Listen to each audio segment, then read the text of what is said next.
हमारा जो जीवन है भाप के समान, ये जीवन थोड़ी समय के लिए है और एक दिन लुप्त हो जाएगा। और कितने लोग लुप्त हो गए, कोरोना में कितने लोग लुप्त हो गए, हमारे खानदान में कितने लोग चले गए, कहाँ गए सब, किसी को मालूम नहीं। आया तो जाना है, यही कहते हैं लोग, और हम लोग यही सुनते आ रहे हैं कि इंसान का जन्म और मृत्यु निश्चित है। भाई ये जो जन्म, ये जो जीवन मिला हमें, इस जीवन का क्या अर्थ है और हम इस जीवन को कैसे समझ सके ना। यीशु मसीह कहता कि जीवन उसके पास है और जीवन देने के लिए वो आया था, और हमारे पापों के लिए क्रूस पर जीवन दिया और फिर जी उठा, हमारे पापों को माफ किया और हमें नया जीवन दिया। और इस जीवन क्या है हमें देखना चाहिए। ठीक है, आज पढ़िए एक वचन यहाँ पर, यशायाह 41:24। देखो तुम कुछ नहीं हो, तुमसे कुछ नहीं बनता, जो कोई तुम्हें चाहता है वह घृणित है। ओके, हम कुछ भी नहीं है और हमसे कुछ भी नहीं बन पाता। हम अपनी जान नहीं बचा पाते, हमारी बीमारी के बारे में हमें पता नहीं है, हम कुछ भी नहीं है। तुम कुछ भी नहीं हो, परमेश्वर कहता तुम कुछ भी नहीं हो और तुमसे कुछ बनता भी नहीं है। जो कोई तुम्हें चाहता वह घृणित है। कौन चाहता हमें, कौन चाहता हमें? आज इस संसार का ईश्वर कौन है? शैतान है। इस संसार का ईश्वर शैतान है, तो शैतान है ना। और शैतान कभी नहीं चाहता कि हम परमेश्वर को जाने, नहीं, वो कभी नहीं चाहता। वो बोलता तुम्हारा लाइफ ऐसा ही है, तुम इस धरती पे आए हो, धर्म की काम करो, कर्म की काम करो, पूजा पाठ करो, तीर्थ यात्राएं करो, अच्छे रहो। शैतान नहीं चाहता, पर परमेश्वर हमें एक नया जीवन देना चाहता है, जो अनंत का जीवन ना। और वो जीवन मूल्यवान जीवन, वो जीवन साधारण नहीं, वो जीवन मूल्यवान हो। ओके, देखिए क्यों कह रहा कि हम कुछ भी नहीं, तुम कुछ भी नहीं हो। भजन संहिता 115 और वचन 8 पढ़िए।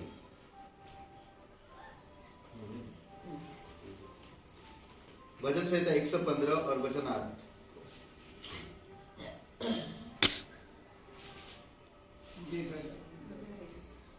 ठीक है, पढ़िए।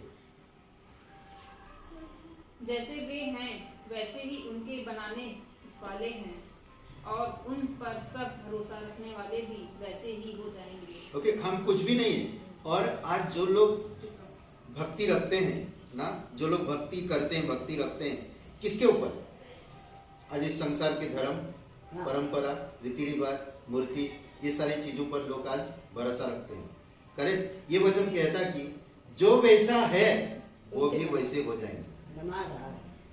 समझ रहे? और कहता कि उन पर भरोसा करने वाले भी वैसे ही है। शैतान पर भरोसा करने वाले भी शैतानी कहलाएगा ना, और उस पर कोई चीज बन नहीं पड़ेगा। दूसरा एक वचन हम देखते हैं, यशायाह का 44 और वचन 9 में 44।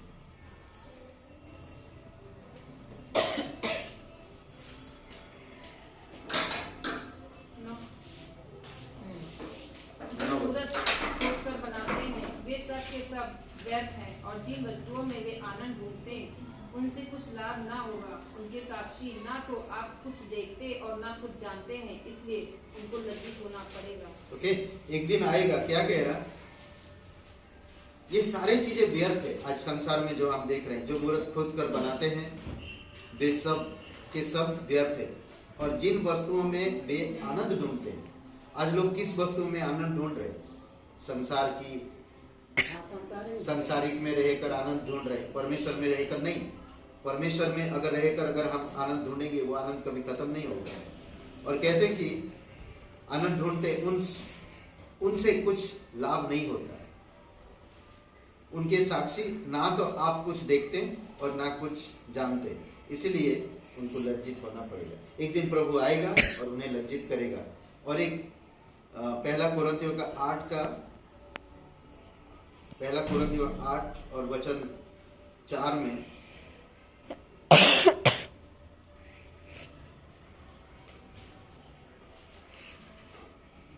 जो मूर्त के सामने बलि किए हुए वस्तुओं को खाने के विषय में हम जानते हैं कि मूर्त जगत में कोई वस्तु है नहीं, और एक को छोड़ और कोई परमेश्वर नहीं, सिर्फ एक ही परमेश्वर है ना। आज बहुत सारे लोग कई सारे जगह पे चढ़ावा चढ़ाते हैं, बलि करते हैं, तमाम चीजें कर रहे हैं। क्या लाभ? स्वार्थी इंसान स्वार्थ के लिए जीते हैं, स्वार्थ के लिए आते हैं, स्वार्थ के लिए करते हैं। कहता क्या? तुमसे कुछ नहीं बनता। दूसरी भाग में कहता देखो तुम कुछ नहीं हो। आज इंसान को कह रहा परमेश्वर तुम कुछ भी नहीं हो। और इंसान क्या कर सकता? अपने आप को बचा नहीं पा रहा, अपने आप को उद्धार नहीं कर पा रहा, शांति ढूंढ रहा, शांति नहीं मिल रहा ना, मेल मिलाप ढूंढ रहा, मेल मिलाप नहीं मिल रहा, उद्धार चाहता है, उद्धार नहीं मिल पा रहा, कोशिश कर रहा है इंसान बचने के लिए, बच नहीं पा रहा। आज साइंस के बारे में इतनी कुछ बातें करते लोग, साइंस लोगों को बचा नहीं पा रहा। आप हॉस्पिटल लेकर जा, करोड़ लाखों रुपया, हजारों रुपया खर्चा करते, बच नहीं पाता इंसान। डेंगू से लोग बच नहीं पा रहे, छोटी छोटी बीमारी आ रहा, लोगों को आज परेशान कर दे रहा। ये सारी चीजें क्यों हो रहा? कहां से आ? क्योंकि इंसान जिस वस्तु पर भरोसा रखता वो कुछ है ही नहीं। और दूसरा कहता तुमसे कुछ नहीं बन सकता। यशायाह का 37:19 में भी कहता, देखिए यशायाह 37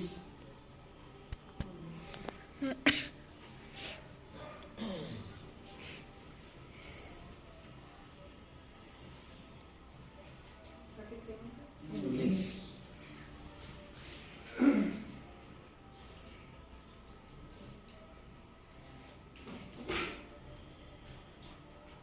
और उनके देवताओं को आग में झोंका है, क्योंकि वे ईश्वर न थे, वे केवल मनुष्य की कारीगरी, काठ और पत्थर ही थे, इस कारण वे उनका नाश कर सके। हम परमेश्वर को 3 चीज से जान सकते हैं। हम कोई पत्थर से नहीं, लकड़ी से नहीं, और ना ही मिट्टी से हम जान सकते हैं। हम जान सकते हैं 3 चीज से। परमेश्वर हमारा जानने वाला है, हमारे अंदर एक विवेक दिया, उस विवेक से हम जान पा रहे हैं और भक्ति रख पा रहे हैं। भले इंसान कहीं भी रहे, कहीं ना कहीं भक्ति रखता है, और वो परमेश्वर हमें दिया वो ज्ञान, वो विवेक कहते हैं उसको, जिसके कारण से हम उसका आराधना कर पा रहे हैं, जिसके कारण से हम उस पर भक्ति रख पा रहे हैं। तीसरा, हम पूरे दुनिया की जो पूरे सृष्टि को हम देखकर जान सकते हैं कि ये सृष्टि क्रम में बनाया गया है, किसी ने इसको बनाया, ऐसे नहीं ना अचानक हो गया। आज 4 मौसम देखेंगे हम लोग ना, 4 मौसम देखते हैं ना, बरसात, ठंडी, गर्मी ना, 4 मौसम देखते हैं। और दूसरा, हर एक चीज का सिस्टम, दिन है, रात है ना, बरसात के समय बरसात होती है, गर्मी के समय गर्मी होती है, अपने आप बदलता। कोई इंसान बदलता है इन सब चीजों को? नहीं, वो अपने आप पहले से परमेश्वर करके रखा, पहले से ऐसा चलते आ रहा। उत्पत्ति के 11 अध्याय में, 12 अध्याय में प्रभु यीशु मसीह ने कहा, 11 अध्याय में ना, तो ये चलते रहा, पहले से चलते आ रहा। तो इसीलिए बहुत जरूरी है हमें समझना। और ऐसा इसमें क्या कह रहा, उनके देवताओं को आग में झोंका है, क्योंकि वे ईश्वर न थे, वे केवल मनुष्य की कारीगरी, काठ और पत्थर ही थी, इस कारण वे उनको नाश कर सके। वो नाश हो जाते। आज हम बहुत बार ऐसा भी पैर में हटा देते हैं, पैर में अगर उनको ये कुछ नहीं होता, लोगों का एक वहम होता है, और लोगों बहुत सालों से करते आ रहे हैं, तो एक डर पैदा हुआ, डर बैठा, और इंसान जिस चीज से डरता उसी की एक मूर्त बनाकर उसी के सामने झुकने लगा। समझ रहे? तो इसीलिए प्रभु कहता, मैं तुम्हारे अंदर डर की आत्मा नहीं दिया, बल्कि प्रेम और संयम की आत्मा दिया। समझ रहे? और इसमें 41 का फिर से ऐसा 41 का 29 वचन वापस पढ़ते, 39 वचन, 41 का 29। सुनो, उन सबों के काम अनर्थ हैं, उनके काम तुच्छ हैं, और उनकी बनी हुई मूर्तियां वायु और मिथ्या हैं। ओके, एकदम क्लियर बोलता है। तो इसीलिए आपको मुझे समझना और जानना। सुनो, उन सबों के काम अनर्थ है, उनके काम तुच्छ है, उनकी ढली हुई मूर्तियां वायु और मिथ्या है, कुछ भी है नहीं। ओके, 28 19 9 पढ़िए, 28 का 9।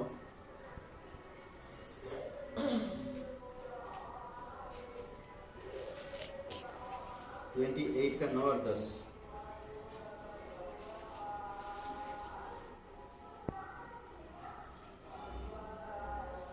वह किसको ज्ञान सिखाएगा और किसको अपने समाचार का अर्थ समझाएगा? क्या उनको जो दूध छुड़ाए हुए और स्तन से अलगाए हुए हैं, क्योंकि आज्ञा पर आज्ञा, आज्ञा पर आज्ञा, नियम पर नियम, नियम पर नियम, थोड़ा यहाँ थोड़ा वहाँ। ओके, हम जो रविवार को आते हैं, हम जो भरोसा करते हैं, हम बाइबल पढ़ते हैं, तो परमेश्वर कहता है मैं किसको ज्ञान दूं?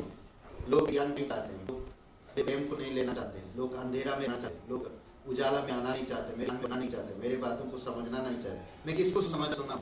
उन बच्चों को जो दूध छुड़ाए हुए बच्चे, दूध पीवे बच्चे और दूध छुड़ाए हुए बच्चे, ऐसे लोगों को इसीलिए बोलता थोड़ा ही आराम आकर वो बताता है और सिखाता है और समझाता अपने नियम। तो इसलिए बहुत जरूरी हमें समझना, जो कोई उन्हें चाहता है ना, जो कोई उन्हें चाहता है वो भी घृणित होगा। नीति वचन का 3:32 पढ़िए। जो कोई उन्हें चाहता है वो घृणित होगा, घृणित है।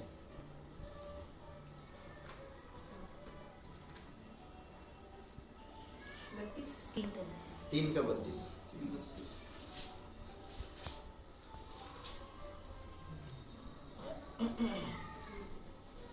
क्योंकि यहोवा कुटिल से घृणा करता है, परंतु वह अपने भेद सीधे लोगों पर खोलता है। ओके, कुटिल पर घृणा करता। आज पूरे संसार में हर एक इंसान कुटिलता में है।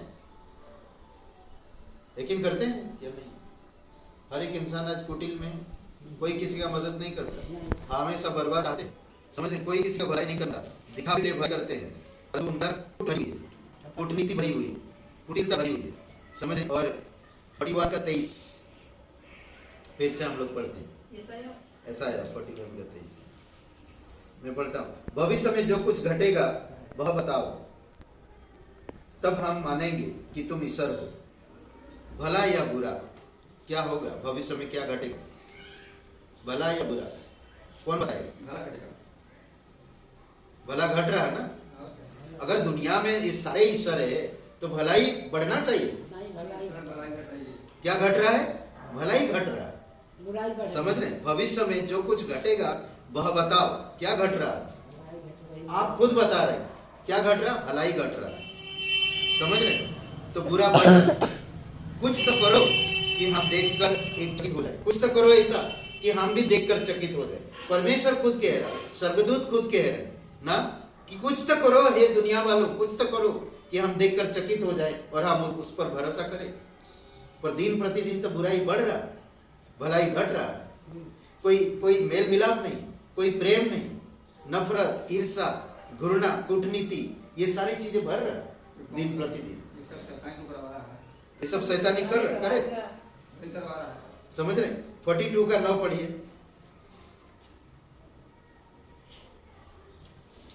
देखो पहली बातें तो हो चुकी हैं, अब मैं नई बातें बताता हूँ। उनके होने से पहले मैं तुमको सुनाता हूँ। 9 पढ़े?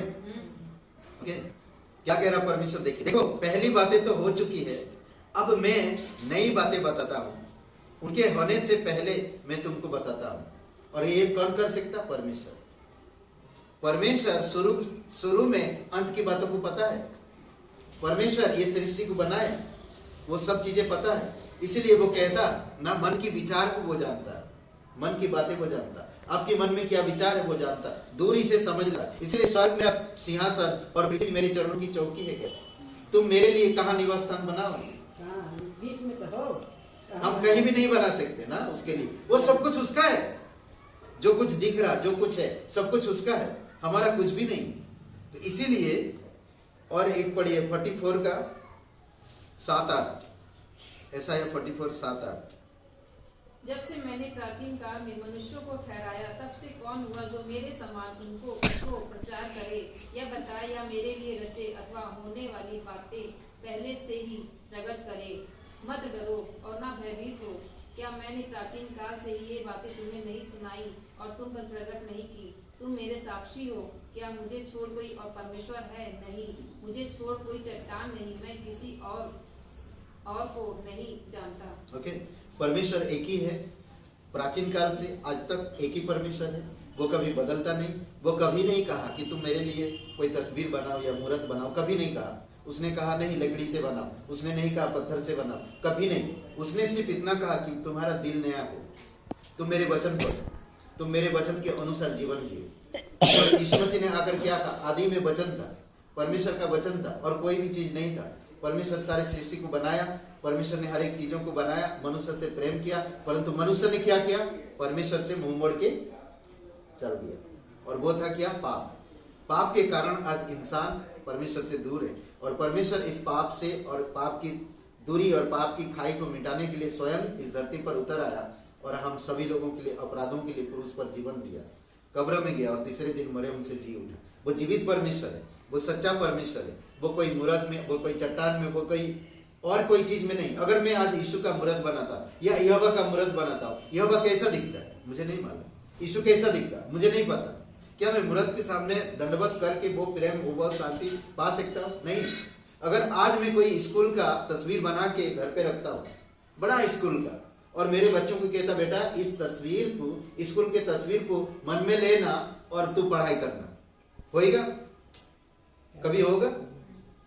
मुझे उस स्कूल में जाना पड़ेगा, मेरे बच्चे को उस स्कूल में एडमिशन कराना पड़ेगा, मैं रोज उस स्कूल में उसको भेजना पड़ेगा, तभी उसके ज्ञान बढ़ेगा। उसी प्रकार परमेश्वर कहता कि तुम मैं कैसा दिखता हूं तुम्हें नहीं पता। तुम इस सृष्टि की कोई भी वस्तु पर दंडवत मत करो। स्वर्ग मेरा सिंहासन, पृथ्वी मेरी चरणों की चौकी है। तुम मेरे पास आओ, मेरे वचन को सुनो, मेरे वचन को ग्रहण करो, मेरे वचन में मनन करो। इसीलिए भजन संहिता 1:1 में क्या कहता है? अद्भुत बात कहता है। क्या कह रहा? अद्भुत बात। धन्य है वह पुरुष जो दुष्टों की मार्ग में नहीं चलता, जो पापियों की मंडली पर खड़ा नहीं होता और ठट्ठा करने वालों की संगति में नहीं बैठता, परंतु वो क्या करता? दिन रात परमेश्वर की व्यवस्था पर मनन करता है, ध्यान करता है। वो कैसा होगा? वो व्यक्ति, उसका काम सफल होगा और वह व्यक्ति नदी के किनारे के पेड़ की समान होगा। नदी के किनारे, नाले के किनारे पे पेड़ कैसे होते हैं? 12 महीना हरा भरा। अब गांव में जाएंगे, जिस तरफ से नदी गया वहां की पेड़ दोनों तरफ देखेंगे हरा भरा रहेगा, परंतु उससे दूर, नदी के किनारे से दूर पेड़ देखेंगे सूखा दिखेगा। हाँ, ये आप बार अनुभव किया। उसी प्रकार कहता परमेश्वर के पास वो जीवन है, परमेश्वर के पास वो प्यार है, परमेश्वर के पास वो उद्धार है, परमेश्वर के पास वो शांति है, परमेश्वर के पास वो दयाई है, परमेश्वर के पास वो प्रेम है जो हमें अनंत प्रेम से प्रेम करता और हमारी कोई भी वस्तु की घटी में नहीं देखता। समझ रहे हैं? 8 भी पढ़ा आपने? 8 भी पढ़ा। मत डरो, ये 44 का 8। मत डरो और ना भयमान हो। क्या मैं प्राचीन काल से ये बातें तुम्हें नहीं सुनाया, तुम पर प्रकट नहीं की कि तुम मेरे साची हो? क्या मुझे छोड़ के और परमेश्वर है? नहीं, मुझे छोड़ कोई और चट्टान नहीं है, मैं किसी और को नहीं जानता। आज हम भी वही कहते, किसी और को हम नहीं जानते। 45 का 3 पढ़िए। 45 का 3। मैं तुझको अंधकार में छिपा हुआ और गुप्त स्थानों में गड़ा हुआ धन दूंगा, जिससे कि मैं इस्राएल पर हुआ हूं जो तुझ नाम लेकर बुलाता है। वाह, जब हम परमेश्वर के पास हैं, वो हमें गुप्त धन देगा। गुप्त धन क्या है? आज हम शांति की तलाश में, आज जो हम घर में क्या बोलते हैं, शांति है, हमारी भला चंगा, हमारा घर परिवार सुख शांति समृद्धि में है, हम यही चीज तो ढूंढ रहे हैं, कहाँ मिले? परमेश्वर के पास है। यीशु मसीह खुद कहा यूहन्ना का 13:19 में, यूहन्ना 13:19 में, अब मैं उसके होने से पहले तुम्हें जाता है देता हूं कि जब हो जाए तो तुम विश्वास करो कि मैं बड़ी हूं। बहुत सारी चीजें होगा और तुम उन बातों को समझो, और होने से पहले मैं तुम्हें ये चीजें सिखा दे रहा हूं। यीशु मसीह क्या किया? गुरु होकर शिष्य का पैर धोया ना, 13 अध्याय, और वो बता रहा है हर एक बात जो मैं बता रहा हूं, उन पर भरोसा करो, उन पर विश्वास करो, ये बहुत जल्द होने वाला है। और जब होएगा क्या कह रहा, तब तुम विश्वास करना इन सब बातों को। और हम देखते यीशु मसीह जो कहा था, यीशु मसीह ने कहा था मुझे तो मार देंगे और मैं मर जाऊं और मुझे गाड़ेंगे, परंतु तीसरे दिन जी उठूंगा। इस बात को हम देख रहे हैं और वो उस पर हमें भरोसा करने की जरूरत है। और एक बातें कहता, दूसरा भला बुरा कुछ तो करो कि देखकर हम चकित हुए। वचन यिर्मयाह का 10 अध्याय और वचन 4 पढ़िए, 5। यिर्मयाह का 10 अध्याय और वचन 5। कुछ ऐसा काम करो कि हम चकित हो जाए। यह किताब बोलिए वचन 10:5। वे ककड़ी के खेत में खड़े पुतले के समान हैं, पर वे बोल नहीं सकती। उन्हें उठाए फिरना पड़ता है क्योंकि वे चल नहीं सकती। उनसे मत डरो, क्योंकि ना तो वे कुछ बुरा कर सकती हैं और ना कुछ भला। ओके, 3 वचन में देखिए, क्योंकि देश के लोगों की रीतियां तो निकम्मी है। देश की लोगों की रीतियां तो निकम्मी है। मूरत तो वन में से किसी का काटा हुआ काट के हैं, जिसे कारीगरी वसूली से बनाया। वचन 4 में लोग उसको सोने चांदी से सजाते और हथौड़े के कील ठोक कर दृढ़ करते हैं कि वह हिल डुल ना सके। वचन 5 में वे खिरादार कर ताड़ के पेड़ के समान गोल बनाया जाती है, पर बोल नहीं सकती। उन्हें उठाए फिरना पड़ता है क्योंकि वे चल नहीं सकती। उनसे डरो मत डरो, क्योंकि ना तो वे कुछ बुरा कर सकती है और ना कुछ भला। ना बुरा कर सकती ना भला, कुछ भी नहीं कर सकती। उसी को बनाता और उसी को लेकर हम बोल जाते भी और उसी की आराधना भी करते हैं। तो इसे और हम मूर्ख तो नहीं हो सकते। आज लोग जानबूझकर भी इस प्रकार की काम करते हैं, तो इसीलिए उनसे कुछ बन नहीं पड़ता। अरे कुछ तक करो, कुछ तक के खाओ, तो हम चमत्कार के रूप में देखें कि हाँ ये सत्य है, ये सही बात है। समझ रहे? तो आने वाले समय में अगर इतनी ईर्ष्या है तो बुराई बढ़ रहा, बुराई घट क्यों नहीं रहा? बुराई घटनी चाहिए। समझ रहे? ये अद्भुत वचन है। तो इसीलिए प्रभु यीशु मसीह आप और मेरे लिए क्रूस पर जीवन दिया। हम बीमार हो या कोई तकलीफ में पड़े या कोई मुसीबत में है, वो संकट के समय हमारी मदद करता है, वो हमें सुरक्षित रखता है। वो हमें कहता है कि चिंता मत करो। हाँ, फिलिपियों की किताब में कहता है 4 अध्याय 6 और 7 वचन में, किसी भी बात की चिंता मत करो, परंतु हर एक बात तुम्हारा निवेदन, प्रार्थना और विनती के द्वारा परमेश्वर के सम्मुख धन्यवाद के साथ चढ़ाया करो ना। परमेश्वर का समझ और शांति जो समझ के परे वो तुम्हारी में आएगा, तुम्हें समझ देगा। तो इसीलिए बहुत जरूरी हमें परमेश्वर को समझना। वो जीवित परमेश्वर, यीशु मसीह जीवन देता है, प्रभु सामर्थ देता है, प्रभु सच्चा परिपूर्ण परमेश्वर। ठीक है, आइए हम लोग प्रार्थना करते हैं। पवित्र महान सर्वशक्तिमान परमेश्वर पिता, हम धन्यवाद देते हैं, तेरी दया और कृपा रहे। तू जीवित परमेश्वर है, तू हमारे लिए क्रूस पर जीवन दिया है, तू हमारे दंड अपराध गुनाहों को लेकर क्रूस पर बलिदान हुआ। प्रभु यीशु, तू सच्चा और महान परमेश्वर, तू लोगों की दुख दर्द को समझता है, लोगों की तकलीफ को समझता है, हर एक लोगों की चार को जानता है। तू कभी पक्षपात नहीं करता है, हर एक लोगों से समान रूप से प्रेम करता है, सही रास्ता दिखा है, उनके पापों को माफ करता है, उन्हें नया जीवन देता है, उनको सही मार्ग में चलाता है, तेरी पवित्र आत्मा में भरता है और आत्मा की सामर्थ्य में वो समझ देता है और अगुवाई करता है, सुरक्षित रखता है। प्रभु, इस परिवार में खास करके हम प्रार्थना करते हैं, तेरी दया और कृपा के अनुसार तू अगुवाई कर। सारा आदर, सारा महिमा हम तुझे देते प्रभु यीशु। आप हमारी आंखें खोलो, आप हमारी विचार खोल दो पिता, संसार में जो घट रहा, जो हो रहा, देख सके, समझ सके और तेरे मार्ग में चल सके और तुझसे लिपटे रहो, तेरे प्रेम को जग जाना। पिता, हम प्रार्थना करते हैं रामचंद्र भाई और अनीता जी, उनके जीवन के लिए धन्यवाद देते प्रभु यीशु मसीह। तेरी दया और कृपा रहे, उनकी पूरे परिवार, बच्चों को, सभी को आप सुरक्षित रखो। आपकी दया, आपकी कृपा है, आपको चुनो, बल दो, हाड़ मांस लहू से उसे शक्ति दो और पूर्ण रूप से चंगाई दो। दयालु और कृपालु परमेश्वर, धन्यवाद।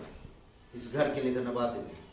सुभद्रा जी, पूरे परिवार को हम तेरे चरणों पर रखते हैं। घटी कमी को दूर कर देता, इस घर में शांति, प्रेम, आनंद बनी रहे। पैसों से, खाने पीने की चीज़ों से, आपस में कोई भी चीज़ की घटी होने मत देना पिता। तेरी दया, तेरा प्रेम, तेरे उद्धार इस घर में बना रहे। धन्यवाद देते, प्रत्येक लोगों का शरीर को भला चला रहे। प्रार्थना हमारे उद्धार करता सर्वशक्तिमान यीशु मसीह के नाम से मांगते, आमीन आमीन। धन्यवाद।